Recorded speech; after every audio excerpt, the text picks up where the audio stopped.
Good evening, everybody. Josh Rincon, Program Director here at the nonprofit Avance Latino. Super excited to be here with you guys all.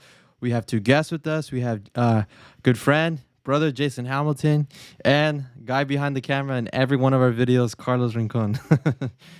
How are you guys doing? What's up? Doing good. How are Doing you? good. What's going on? Nothing much, just all my money's going to gas. That's all that's going on right now. What Premium. about you? Premium. Yeah, I gotta get that premium gas.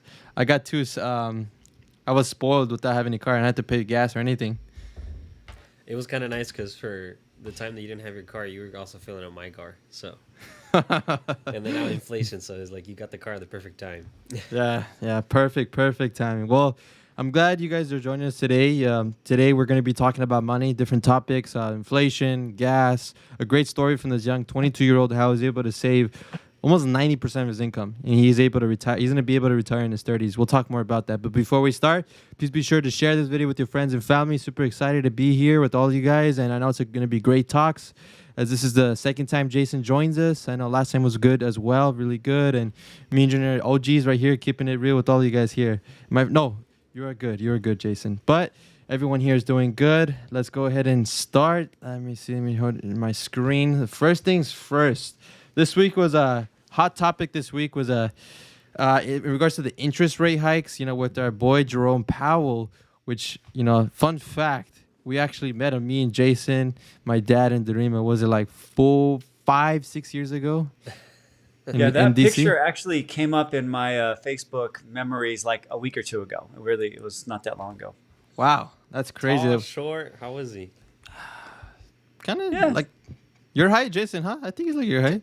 Compared to me, everybody's short, but he's pretty average. Pretty Yeah. average. Pretty How about this? average.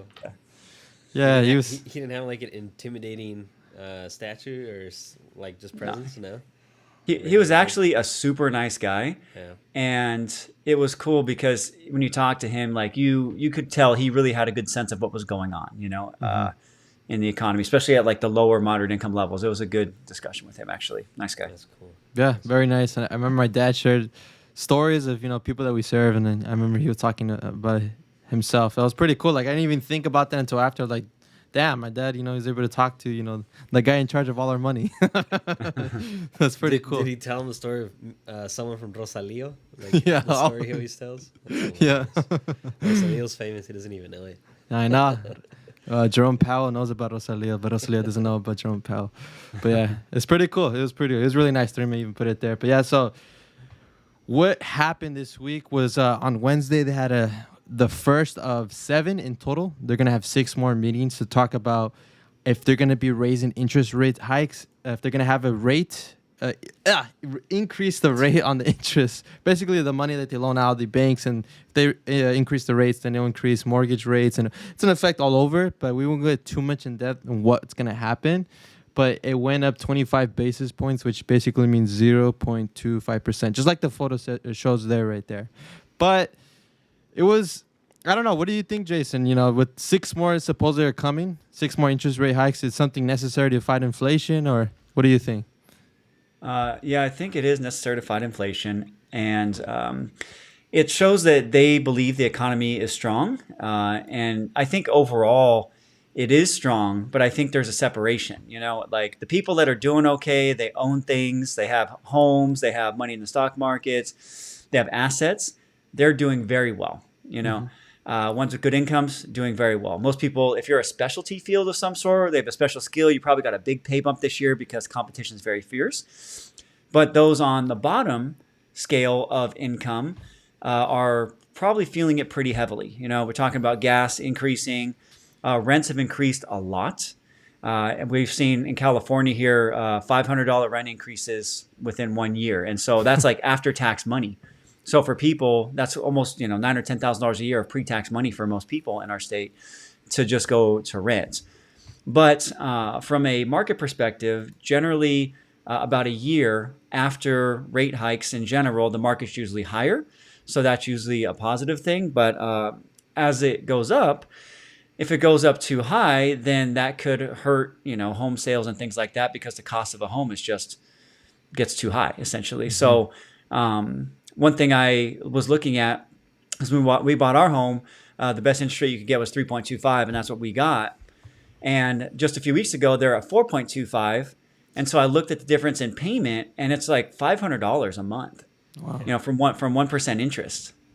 So interest rates have a huge effect on large purchases, especially when you're borrowing money. But the inflation is out of control.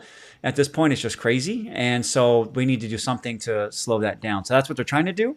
But I think they're in a tough spot either way. You raise interest rates, it hurts things like, home sales. And if you don't raise interest rates, then inflation keeps going and everything keeps going faster. So it's an interesting spot, but they're trying to keep everything at like a 2% inflation rate, which is not so easy at this point. But we've had that for over 20 years generally until these last couple of years. So we'll see what happens. I think what's interesting is like we all anticipated this would happen, and even the market and everything. So I look at the crypto and nothing really happened to it. It kind of like they already knew this was going to happen. So the stocks or the crypto stocks didn't really go up or down. It was kind of like already anticipated. So that's actually a good point because on the stock markets, they're saying the same thing, right? Like the stock markets are generally pricing all these things in. And the stock markets usually react to things they think are going to happen about 6 months to a year. That's the short-term up and downs that you normally see. So it's probably already priced in. That's why we didn't see a huge dip after this rate increase. Yeah, it's people buy the dips too, so it's a different market now. Social media and everything. But here's a little I wanted to show this graph. So, like Jason said, a lot of the things on the bottom end, overall 7.9% is what inflation is, but that doesn't mean everything's at 7.9. It's average, right? So it's saying here that chicken went up 13%, baby food 8%, pet supply 7.5%, lunch 11%. So this all affects low to moderate income families, especially the families that we serve. So we're not talking about 7.9. At sometimes used cars are like 40 to 50%. Rent, like you said, is huge increase. And then the chart on the right shows how inflation has been in the first 13 months of a presidency. And so far, Biden is at the highest at 6.5. Obama's at 2.1, which he inherited actually a huge, the financial crisis in 2008.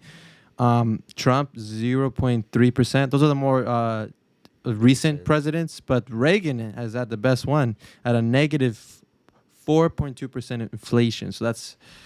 In that aspect, it's pretty crazy to see that the difference, Reagan and Biden, it's a huge difference right there, and what it's affecting the families that we serve, especially here at the nonprofit. And this is crazy. This is inflation, how it is all over the world, and you think the U.S. is bad? Nah, I mean Venezuela is at 340% inflation. Well, even last week, remember we were talking about gas prices and the guy that lives in Salvador. Oh yes, I don't know if you heard this, Jason. He said that gas is basically the same as here. It's like $4 a gallon, so a little bit less than California. But that's for people that are making $300 to $400 a month. Yeah, that's how it was in Mexico. We were there. It's basically the same as here. They just drive not more efficient cars, but cars that get better gas mileage overall. They have a lot more smog, so I wouldn't say efficient, but they get higher gas mileage because they're all really small, tiny cars. But look where we're at, though. Like, look who's worse than us. Barely Russia, any. Brazil, Argentina, Turkey, and Venezuela. That's it. So we're not doing great at all. Mexico's doing better than us currently based on that. So these are big numbers. I mean, when they say 7.9, like they're putting together a basket and they're trying to make themselves look as good as possible, by putting that together. So that's definitely really high. My opinion is the things we buy are more like 20 or 30%. My gas a few years ago to fill up my tank was about $42. Now I'm at $82. Yeah. And I drive a Hyundai Sonata. Okay, it's not like a big fancy truck or anything like that. And food, our food bill, we buy the same things almost every week. We're up from about $120 per week to about $160 to $180 per week for the same type of items. So. Yeah. You could say that, but to me, I think the real actual things that we're dealing with are probably more around the 15 to 20% range. Yeah, even for me, like for coffee, it went from $7 to $15 in little bags. So it's just like, oh wow, that was a huge jump that I noticed. But one way that I find a little tip around it, if anybody wants to save money on coffee, download the McDonald's app. It's $1 the coffee if you do it through their app. Just a little tip. And it's good, right? McDonald's coffee is good.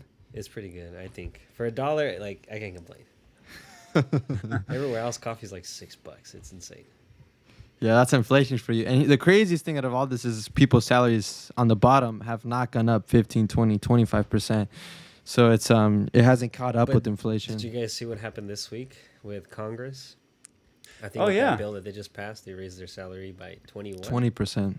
21%. Yeah. So if 21%. you want to know what inflation is, look at how much Congress raised their income, and they just that's the benefit they have is just take taxpayer money and just raise it whenever they want. So unfortunately, the average citizen can't do that so easily. But that tells you a more realistic number, I think, of where we're really at. It's like they fight all day about trying to pass this, and they don't agree. But when it comes to their salary, you agree, you agree. Yes, okay, pass. Done. Salary in the budget, just like that. Boom. But No question. yeah, no questions asked. Yeah, it's very interesting to see all that inflation. You don't want to talk too much about it, but overall, we need this, increase of the interest rates to go up for the economy to go back to normalize that, or at least whatever normal will be in the next couple of years. I don't think cars are going to go down, what they used to be before the pandemic. I mean, I got a great deal was it 2 years ago or a year ago? I don't think I'll ever get a deal like that in a while.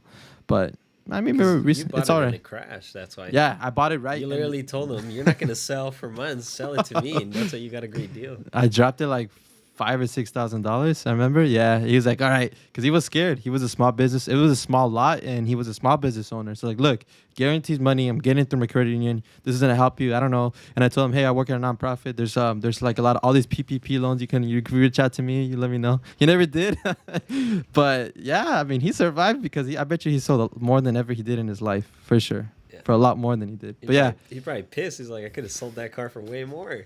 No, he was happy. He sold it to me. He was like, man, that's cool. You got a really good deal. You're young. You remind me of me when I was young. And which reminds me, the next story I wanted to talk about is this 22-year-old that earns $200K per year. Now, before we keep going on the story, that is crazy. $200,000 at 22 years old. In Oklahoma. Before we even go, oh, look, Jonathan. I don't know if you remember him, Jason. He was from Cancun. He's watching us. Saludos, Jonathan. Yeah. Hey, and I see Anna's watching too, and Darima. Hello, everyone that's watching. But yeah, so if you guys need a hookup or whatever deals, anything you got to go in Cancun, hit up our boy Jonathan.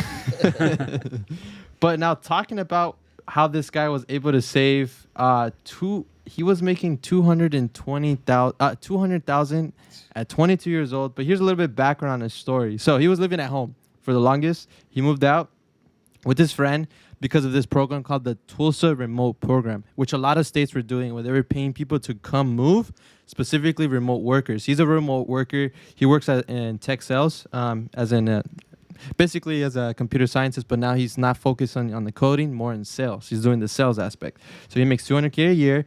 They gave him $10,000 to move. So he literally paid nothing to move. And it's pretty crazy, his story. He started learning how to program and code at 6 years old. He was a homeschooled, so if any of you parents out there, maybe homeschool is a good option. I don't know. I mean, he turned out pretty good. By the time he was 18, he was a mentor. He had a mentor that offered him a job, but he was only making $15 an hour. Eventually, he quit that job, and that's where he moved to this job now. 4 years later, and he earns $200 annually. $170 is salary, and the rest is bonus. Now, I want to break down how he spends his money, and I want to see what you guys think, you, Jason, and Junior. Usually, it's never the savings this big. This guy saves, I don't know the number off the top of my head, but it's close to 90% of his income. He makes $12,732 a month. And out of that, he saves $11,697. The rest goes to housing, utilities, only $425, food $335, insurance $241, internet, subscriptions. The funny thing he says, one thing he's like Steve Jobs, is that he only buys purple shirts. That way he doesn't take too much time thinking about it. He just gets purple shirts. And his parents still, which is weird. I thought this was weird. His parents still pay for his phone bill, health insurance, Netflix subscription, and Costco membership. Jeez. Let me hear it, guys. What do you guys think about this guy? His budget right there that we're looking at right now. I'm in the wrong career. Isn't Sammy studying this? Engineering? Computer science, yeah. Anything computer science related is making good money right now. Yeah, I mean, so in California, $200,000 is like almost a middle class income at this point. It's not really like a high income, but you take that same income because you can work remotely. go to somewhere like Oklahoma where your bills are next to nothing, and it becomes a ability to save a lot. So I don't hate the idea if you're in your 20s to make a move like this and just go stack up a bunch of cash, 5-10 years, you know. You got to think about that, 11,000 a month. So he's saving over $100,000 per year. And if his expenses are $1,500 to $2,000, technically he could be financially independent and not have to work in probably, not even 7, 8, 9 years, something like that. So he says he has that FIRE mentality. So I think that might be good to touch on real quick. Mm-hmm. So FIRE stands for financial independence and retiring early, right? So there's this whole movement, which I was actually a part of for a little bit, but where you basically save as much as possible of your income. You live off nothing so that you can retire early and be financially independent. And I used to work like that mentally a little bit. But and this is a different case right here, okay? He's living in Oklahoma. There's no expenses. But I was living in California, and I was trying to save like 60% of my income, because if you save 60% and you can live off the difference, you can retire in about 13 years, something like that. 13, 14 years, you can be independent. But what I also realized over time is I was really doing that because I didn't love the work I was doing. And I was just trying to get out of this job that I just didn't like, corporation job, like, working retail hours, working weekends, it just really wasn't great. And so when I finally moved to something I do like, I don't really think like that anymore. We want to save and invest, but it's more not about like trying to retire as early as possible. But that mentality to have a tight budget, really save as much as you can in your early 20s, especially if you guys are living at home, man. Oh my gosh. If you're living at home, now is the time, because it's basically acceptable. No one's going to judge you for it at this point. If you're 35, 40, okay, you got to do something. But if you're in your 20s, it's relatively socially acceptable. But if you have a game plan and you're just saving 80, 90% of your money, you're going to set yourself up, for a really good future. So I like what he's doing. Being in Oklahoma, I don't know if I'd move to Oklahoma. It's just to do that. But if he's happy, man, that's good. Look, I mean, if you could take a shower outside every day like that, look at that thing right on the back with the propane tank. I mean, what more can you ask for out of life? But not really for me, but I appreciate what he's doing and I respect it. Yeah. So I feel like this is a great story, but his food is very low, which is like interesting. I wonder if he's just being very like tight. And also, I don't think he has any investments, right? So I guess this FIRE movement is just save, right? He's investing. I have it all written down here, what he puts into his investments. So he is maxing out. He's putting $26.49 to his 401k.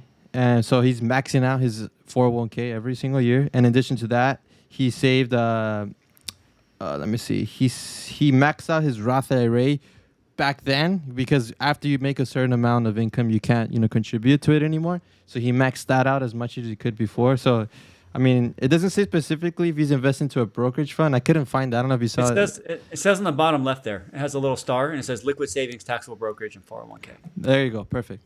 Yeah. No, all I can say is I'm jealous. Who wouldn't want to be in his position? Where you save every month 11,000, like close to 12. Yeah. $12,000 a month. People don't net. Yeah, it's like people don't even have that at the end of the year. And if he's doing that month after month after month, in 10 years, he'll be very, very well. I'm pretty sure he's gonna be. He's not gonna have any trouble picking up any girls when he gets older. He's Wow. Even with that van, they'll be like, "Oh, take me, no worries. You're saving that much money." I don't know, man. He's in Oklahoma, though. There's not much people there. Well, maybe in Oklahoma standards, he's a billionaire, earning this much. Like, that's amazing. Like, who wouldn't want to have that, He has no stress. Like, if he just does that for a year, he's over 100, It's like, sweet. I can just chill, That's really, really no stress, I would move to, like, Florida or Texas instead of Oklahoma. Personally, he's from there, right? So probably he knows that area. No, I think he's not from. He moved to there. That's why he took the program. He got 10K to relocate there. That's the only reason why. But yeah, I don't know if I would go to Oklahoma. Well, they're doing some of those on a bunch of different states actually. I think Alabama was doing one. I think Mississippi Georgia, was doing Atlanta, one. I think. Oh, wow. Possibly, it's more places that are like middle of nowhere. Kansas was doing. Yes. And so if again, these are things I've thought about in the past, doing things like that. But I traveled around the country and over the last few years, and just like California for me, it's worth the extra cost right now. Like I'm not feeling enough pressure to leave with the beaches and the weather, because we went to like Florida, for example, and we drove around the whole state. And one of the last few days we were there was in Miami, and we had booked jet skis to go on the water and everything. And over there it gets windy, And so with the last 3 days we were there, it was windy like 24 hours a day, just wind.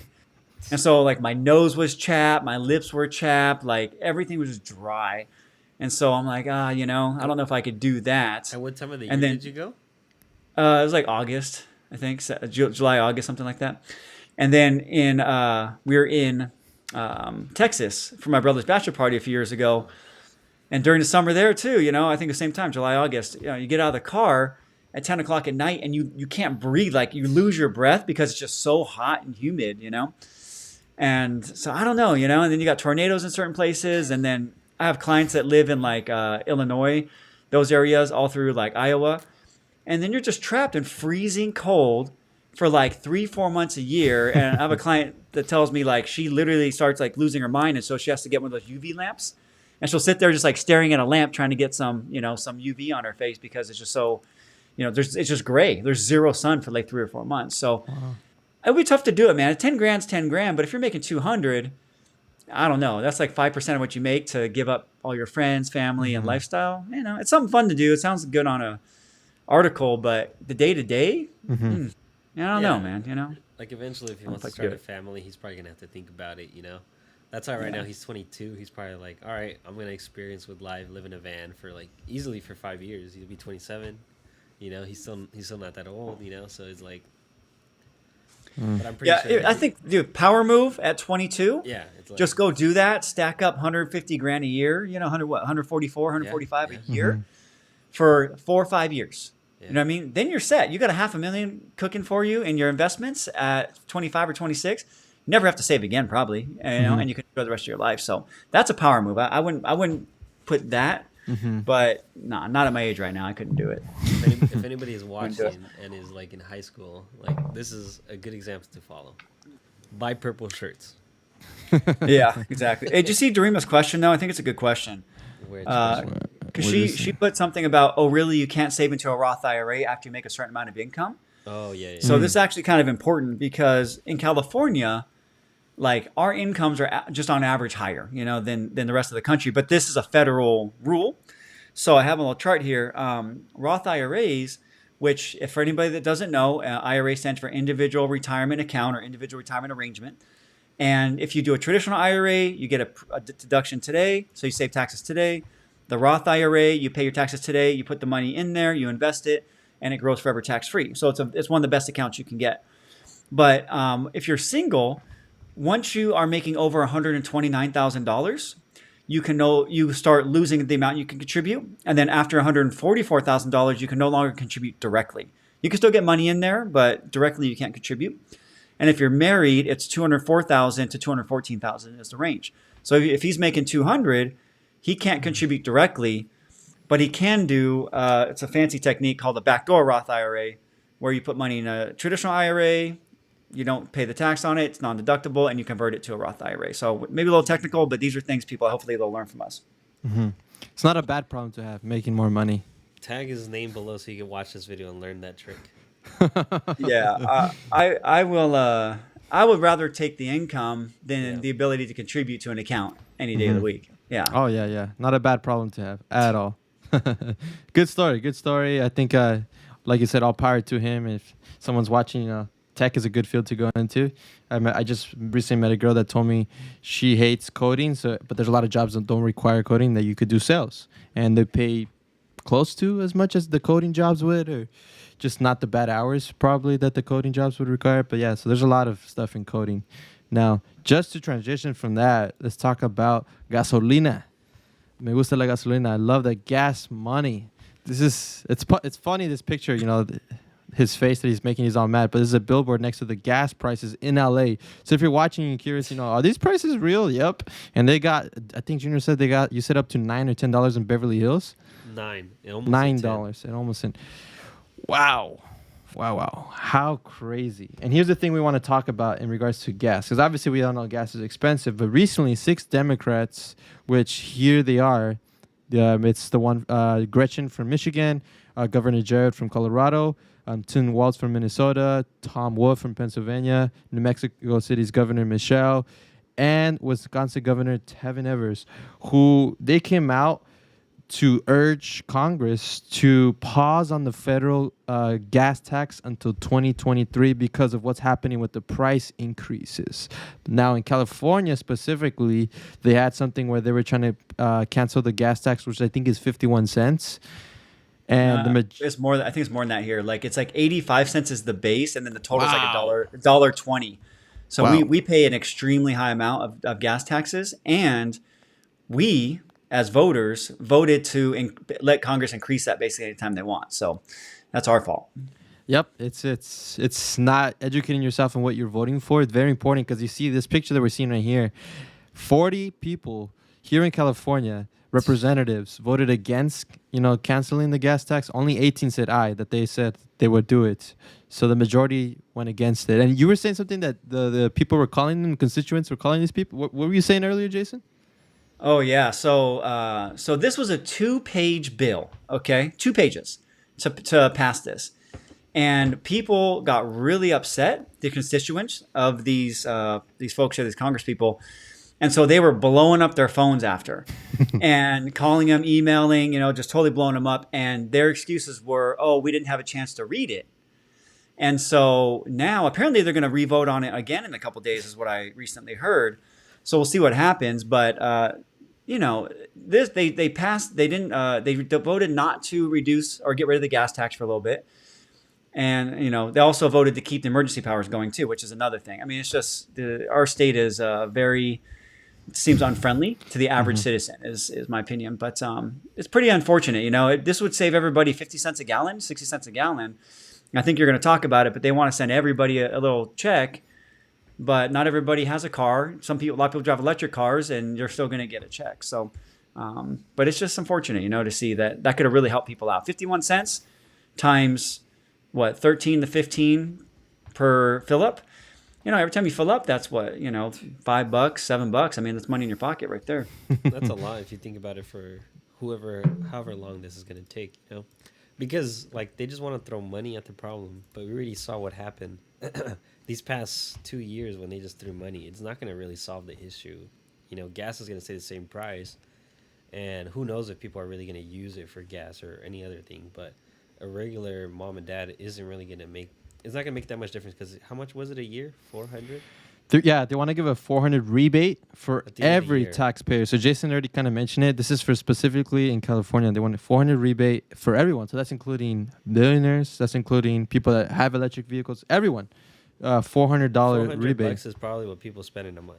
So it's it's not going to make a huge difference. It's it's better what we were talking about is hey, we're in an emergency right now. Let's just pause this crazy tax. Because it's if your business is going into a problem, what do? All right, let's budget and see where we can save money eventually if we need it, And instead they're no, we still need that money. No, you are also part of this ecosystem.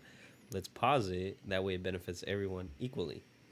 And Dorime brought up a good point that right now it's a primary season. It's going to be a very interesting time that we're going to be facing, this primaries. And I would have thought that the Democrats would have voted immediately take off the gas because they're definitely, Makes sense. it's risky right now. It looks like the Republicans might have a chance to take over the Senate and just Congress in general with the primaries. But we don't know what's going to happen, obviously. But yeah, it's interesting. Very, very interesting. $400. I mean, and it's all coming from funding of the state's surplus. So it's like the state made money on, a bunch of different things. This is extra money that they have. But, I mean, if they would have just take off the tax, I think that would help a lot more. And Jason, go ahead. I would say our Constitution says that they should be returning that money to us through lower taxes, but that's not happening either. So, if they just lower it, we have the highest taxes in the nation by far. Why not just lower that for everybody and take some pressure off? It's crazy. But go ahead with what you're saying there. I was going to say, because you had sent me, a couple of people sent me this, this very viral video on TikTok about this 18-wheeler driver how he's like he showed how gas went up, to like he paid like $1,000. He has a huge tank, like 100 gallons, something like that. But the reason he was showing the gas price is like, all right, $11 gallon of milk incoming. Well, this is what, I think most of like the Democrat folks have good intentions. Like when you look at the level one, like, oh, this sounds good. Let's just do this. But I feel like they don't really think about level 2 and level 3 consequences, which is like what really ends up hurting people long term. So we are doing these things like shutting down pipelines and, having things to make oil and gas cost more. Well, that's good for the environment in a sense. I can understand that. But now it's going to make gas go up. Well, now we have something going on in Russia. And then you have the cost of transporting goods that's going to go up. So like you just said, to get the milk, to get your food, it's going to cost more to get there. So when the stores have to pay drivers, because the stores don't usually own the drivers, usually they contract them. So the contract has to make sense. And a lot of times the truckers will bid on a contract. And if they can't cover their gas and they can't, do that with the contract has to go up. So that is it all trickles down, but it doesn't show up for like, sometimes, weeks or months later. And so it makes it, people don't really like connect it usually because they forgot about what happened 2 months earlier when someone made a bad decision politically and did that. So this is part of why we're seeing increased food costs, and they're probably going to get a little bit worse is what's expected, which is, again, it's hurting the folks that are on, the bottom end of the income scale. The people that have money, it's like we're doing okay. It's like $20 extra for a tank of gas once or twice a month. It doesn't kill me. It sucks, but I'm going to eat still. Some people, that's an hour of work that they're working now simply to buy gas. Yeah. That they have to go directly to that. Or they might be living paycheck to paycheck, and that $20 was food for maybe 2 or 3 days for their family now. And so that's a real thing that I don't think is always taken into account when we're looking at these decisions and making them. So no, it's not taken into account, and that could be even money that they were contributing to like a Roth IRA, which you were talking about it, and now they can't anymore. They have to pay for gas or the 401ks or whatever it is. So yeah, it's definitely affecting. It's always going to affect the lower. I know you said we have the highest taxes here in California. What? Since you're a business owner, briefly, I know I looked it up. I don't know what's the updated numbers, but what is even alone the self-employment tax like? Or can you give us a breakdown? What percentage of taxes is the average business owner would have to pay here in California?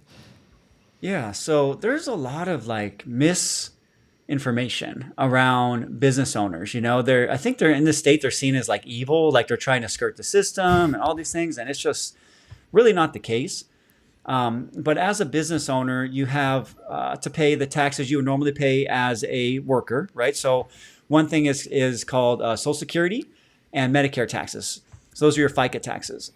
And for the average person, everybody pays this that earns an income. You pay 6.2% to Social Security and another 1.45% for Medicare. That's when you work as an employee. And then what happens is the owner of your business, they pay the other half. But as a self-employed person, I pay 15.3% taxes right off the top. Of everything I make, 15.3 is going to Social Security and Medicare, and I'm going to hope I get something from that someday. That's maybe money in the bank. And then from there, we have federal taxes, right? So as a married person, our tax brackets are roughly, we have a progressive tax system, right? So we get our standard deduction, which is about $26,000. So you pay $0 on the first $26K. So if you make $26,000 per year and you're married, that's your household income, you don't pay any taxes. Right. So there's a lot of things that people say, oh, the wealthy don't pay enough. And it's actually totally opposite. But the next level of income is zero from the next $20,000, so about $19,800. I have actually the numbers here. Let's look this up. Let's do the real number because I have my chart. So if you file married, the next portion of your income from $0 to $20,550 after that first standard deduction amount, you pay 10% of that amount. So that's about $2,050, $2,055. After that, you go from $20,550 up to $83,550. You're in the 12% bracket. And then from there, after $83,000 up to $178,000, you pay 22% of all the money that you earn in that bracket there. Mm-hmm. And then from $178,000 to $340,000, you're at 24%. And it goes up. It goes up from there. So we have a progressive tax system. So the lower your income, the less taxes you'll pay. And about 45 to 47% of people in this country don't pay any taxes because their income is low enough and to not have to pay. So in California, we have our own tax system. Okay. Let me look that up real quick. So we have to pay another up to, well, the highest now is I think it's 13.3 or 12.3. Let's see here. This is for business owners, like a self-employment tax. This is everybody. This is everybody. Okay. Okay, so I'll get to the business owner ones too. Mm-hmm. So let's say you make above 60. Is this for? Yeah, single American 7. Let's look at joint. Where did those go? I want to get these together. Let's look at these here. Okay, so California tax rates, when you go to joint, once you make above 115,000, you pay 9.3% additional. Okay, and in Orange County or LA, you're considered low to moderate income, anything below about 103. So if you're just getting right above that, you're now paying 9.3% on all your income. So if you add up 15.3, right, that's coming off the top. And if you make a little bit over $100,000 as a household, this two $50,000 jobs or $60,000 jobs, that's not a crazy amount of income. You're going to add 9.3 on top of that, of everything above the 91. So probably average of another 6 or 7% effective. So we're at over 20% there. And then we have federal. So if you're in the 22% bracket or anywhere above there, your effective rate will probably be about another 15 to 17, something like that. So as a business owner, you're going to pay 15 plus another about 17 plus another about 6. So we're looking at about 33, 34% tax. And that's about kind of where we're at. So of everything we make, 33 or 34% is going to go directly to taxes. And that's just income taxes. Okay. Then we have to look at things we purchase, right? So if you go to buy something at the store and use your money, you're going to pay another sales tax. So in Orange County, I think it's 9.25, 9.75, depending where you're at. And in LA, it's up to 10.75. So now another 10% when you try to go buy stuff is going to go to taxes.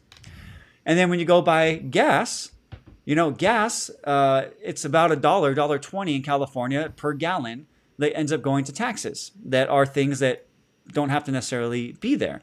So when you look at what we're really paying the taxes, it's at least 30%, probably over 40 or 50. And on the business owner side, for employees, we also have to pay their unemployment insurance taxes and their disability taxes. So there's other things that come out there. So when I have an employee, and let's say I pay that employee $20 an hour, okay, just to make the numbers really easy. What I'm going to have to end up paying that person is an additional 15% more that has to go to paying taxes, because now everybody has to be an employee, even if they're just doing a little job for you. There's no more contractors anymore. So if I have to pay, $20 an hour to an employee, I really have to pay about $23 to cover all the taxes that we're going to have to pay there. So I pay all my income taxes, I pay all my business, and then you have business taxes on top of that, right? So if you own a business, $800 a year for your LLC. Depending what city you're in, you have city taxes. So Santa Ana here in Orange County is $750 additional. Orange County where I'm at is about City of Orange is about $100, something like that. So really not too bad. And then you'll have to pay whatever other local taxes are going on. And then on top of that, you have to pay for insurance for your employees. So this is like if they were to get hurt or something like that, unemployment insurance, you have to pay these type of things. So you have to have these policies that are like, $1,000 a year additional on top of all that, like about, per employee. So it can really add up. And so after everything is all said and done, you might be only taking home 55% of what you make. And so one of the best things we could possibly do is lower taxes to encourage small businesses to grow. That's how you grow economies. But the challenge is there's so many people like these big corporations like the Facebooks of the world or the Googles that are just bringing in so much money. They want to put taxes in place to tax those people, but they end up affecting the small business owner, the mom and pop restaurant owner, the single person entrepreneur, that they put them in the same bracket because they call them corporate taxes. and they want to make it sound like it's just all for corporations. But if you're an LLC, that stands for limited liability corporation, and everybody needs to have something like that generally, as long as you're having a business. So these things, I just think there's a big misunderstanding of how the system works. And most people that just work jobs, they have no idea. They just get taken out before you even have a chance. But what was cool in Mexico, we saw a sign that was up that it was a big old billboard outside of the city hall there. And that was in, was it Playa del Carmen? Yeah, it was in Playa del Carmen, that said, hey, you can get, if you pay your taxes early and you pay the full amount, we'll give you a 25% discount, right? Because here you have to pay along the way. You pay as you go. And as a business owner, we have to pay quarterly. So I have to pay whatever I paid last year. I have to pay 110% of that amount, the following year to cover my taxes throughout the year. So I got a big bill coming January 15th, April 15th, and so forth. And then same thing with the state. So it's taking money out of my business early before I've really even necessarily made anything. There's no guarantee I make money, but I still have to pay those quarterly taxes, or else I pay another tax or a late fee on top of that. So I know it's a lot, but I just want people to understand, this is what we're dealing with when you're trying to start a business and run a business. And it's not easy, it's not really easy to manage that. And so businesses are demonized a lot of times, especially in California, and it's really unfortunate. So hope that answers your question. Yeah, that more than answers my question. And I think Sorry. No. Good. It's good. I think a lot of people are commenting and stuff, but if you're watching, a small business owner, support them. Make sure, they're supported. Ask them if they're doing okay, because just from hearing what Jason shared, it's not easy. Taxes itself is a whole other business they have to run, paying that. Just making sure they're on top of it. It's almost like they say, you got to have a good friend that can help you with your taxes, because as you start a small business, you just heard Jason explain all this stuff. It's like, oh, shoot, I didn't even know that, and it can be scary for a small business guy. Get started, makes a lot of money, and then January comes and he's like, all right, try to prepare for taxes. And he's like, oh, shoot, I owe all this much. I'm pretty sure a lot of people get shocked the first time. Oh, yeah. You gotta be best friends with an accountant, a lawyer, Mechanic. and a banker. Oh, Rosalio, mechanic, yeah. And a financial, I don't know what the saying is, but something like that. But yeah, taxes are pretty scary. Yeah. Once you really dig into it, it's like, oh man, we get taxed like you said, on sales, on this and that. It's just like, figure out a way to make it more simpler, more easier for businesses. Because it sounds really pretty. Let's tax the rich, tax the greedy. They make so much money, blah blah blah. Look at them, they're buying these yachts. They should pay their employees more. But like you said, they put small business owners, which is just mom and pop, and they make a lot of money, but they're also providing a lot of jobs for local people in the area. And it's like they're gonna struggle to try to just break that barrier. Middle class to wealthy. Yeah, it's gonna be harder and harder. Yeah, it's Rima said, death by 1,000 cuts. Yeah, it really is. In California, the top 1% pays over 50% of all the income taxes. So with these proposals we've had by our state to raise taxes on people that have higher incomes, a lot of companies, in the neighborhood of thousands of companies, have moved out of the state in the last few years, all because of the amount of taxes. And there's other reasons, I'm sure, too. But the amount of taxes, it just got so crazy that they're just like, well, Charles Schwab left, Tesla left, Oracle left. I mean, these are tens of thousands of good paying jobs that are leaving the state because there's so much pressure and they're trying to squeeze it out. And, out of all 50 states, California is the only one that has not agreed to an audit of all their expenses. And they are saying, what is it, $125 billion that they don't have necessarily records for, that they can't get audited. Out of 50 states, California is the only one. So if we really understood what was going on in this state, I think a lot more people will be upset. We probably have a big revolution. But people just work and they don't pay attention. They're just so busy trying to pay bills. It's tough to really dig into this stuff. But this is what's really going on. So I'm glad we're talking about it. Yeah, people are so busy voting for 50% tax increases on gas. It's because they get you in high school. I remember in high school, I was the only one that kept saying, no, we shouldn't raise taxes. I'm like, I want to be rich. I want to be that rich guy. I was like, don't you guys want to be that rich guy? It's like, why we got to tax them? I eventually want to be, rich. So why are we thinking, I'm always going to be poor? Let's just tax the rich. It just sounds pretty, and that's how they get you.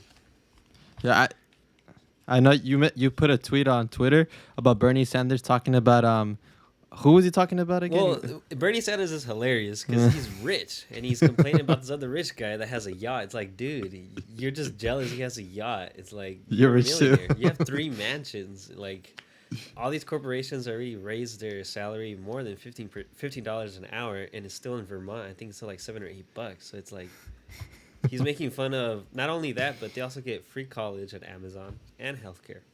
At most we places, don't have Target, Chipotle. Everyone. So it's like this sayings that they've been saying for years and years, like, let's tax the rich because then we could pay for healthcare. It's like all these corporations are already doing it, and then they're still saying the same slogans, like, let's raise minimum to $15 an hour, like in the state address or whatever that's called, what Biden was talking about. But it's like, I don't think State of the Union. State of the Union, there isn't a job out there that's not paying 15. If not, they're paying 20.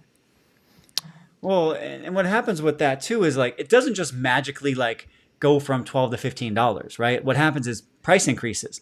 I went to Chipotle not that long ago, and what I normally buy from like $8 or $9 before is $13. So we're essentially the corporations don't lose profits by doing that. It actually just hurts people that are trying to get that first entry level job, because if a company's going to pay 15 or $20 an hour, they're going to want somebody that's like really qualified, when in reality, those jobs are meant for people that are just getting started to learn, get experience, understand how businesses work, learn systems, and learn how to communicate, learn how to just be, to work in a job and be professional. But it limits those on the bottom that maybe don't have the best communication skills or maybe don't have all the background experience because it's just such a high number. And what's interesting is the year before they implemented a minimum wage in our country was the year where the incomes, no matter what race you were the most equal.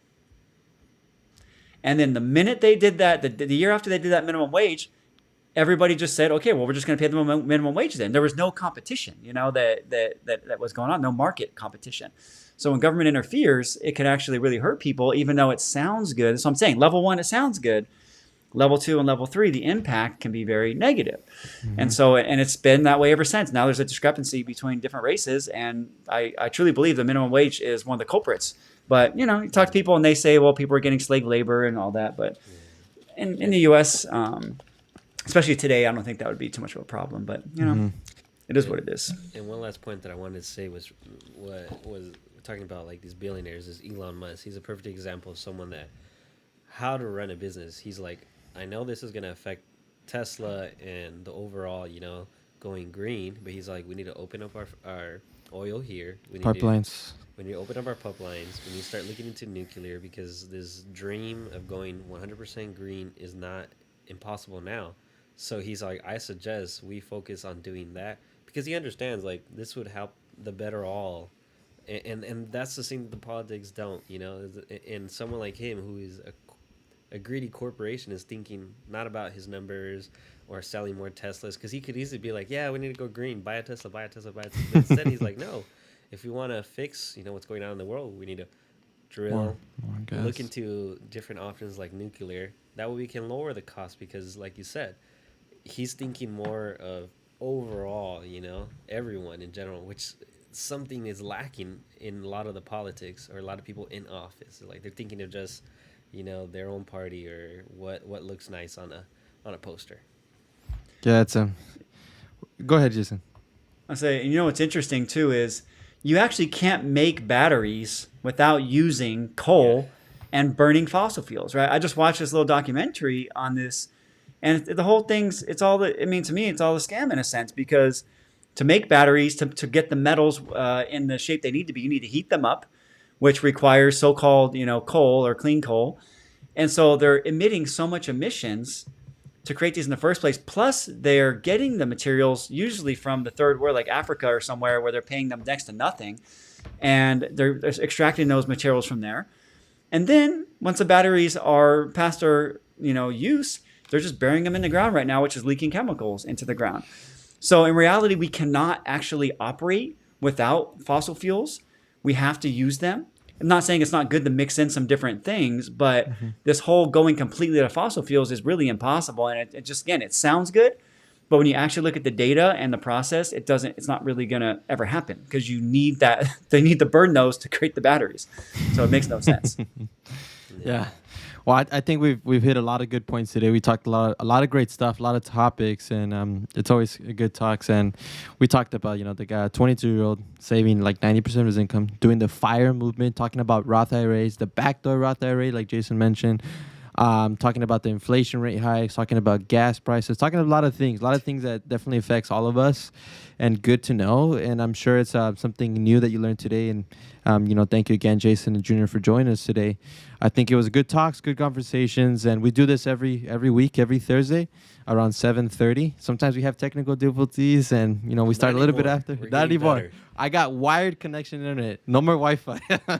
Have you noticed that we're not like there's freezing? Not like a delay. Like, what'd you say? Oh, what'd you say? Because I think you have Ethernet now. Yeah, direct connect, baby. Amen. Amen to that. But yeah, we're good like that. But I don't know.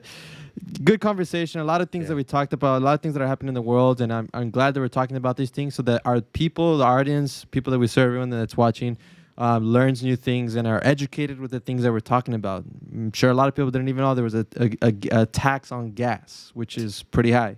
Yeah, because I thought it was 50, but Jason explained that it's like it could be a lot more than that. Yeah. And like Jason said, a lot of the stuff is, the good intentions. That tax is not just because they want to do it. I think a lot of the funding goes to schools and a lot of things that they want to do. But we're in an emergency right now. Russia's attacking Ukraine. We should consider taking stuff like that off right now. We're in an emergency. But, we'll see what happens. You said there was going to be another vote, so hopefully they vote for it so they can remove it. Let's hope. I'm not trying to see $15 gas a gallon before we see $15 minimum wage, I don't want to get to that. But thank you again, both of you guys for joining. And thank you to our audience watching. Please share this video with your friends and family. If you have any questions, any comments, leave them below. Threema is on a roll with them comments. I see them. She's having a fun time, so that's good. Take care, everybody. Thank you, Jason and Junior. Have a good night, everybody.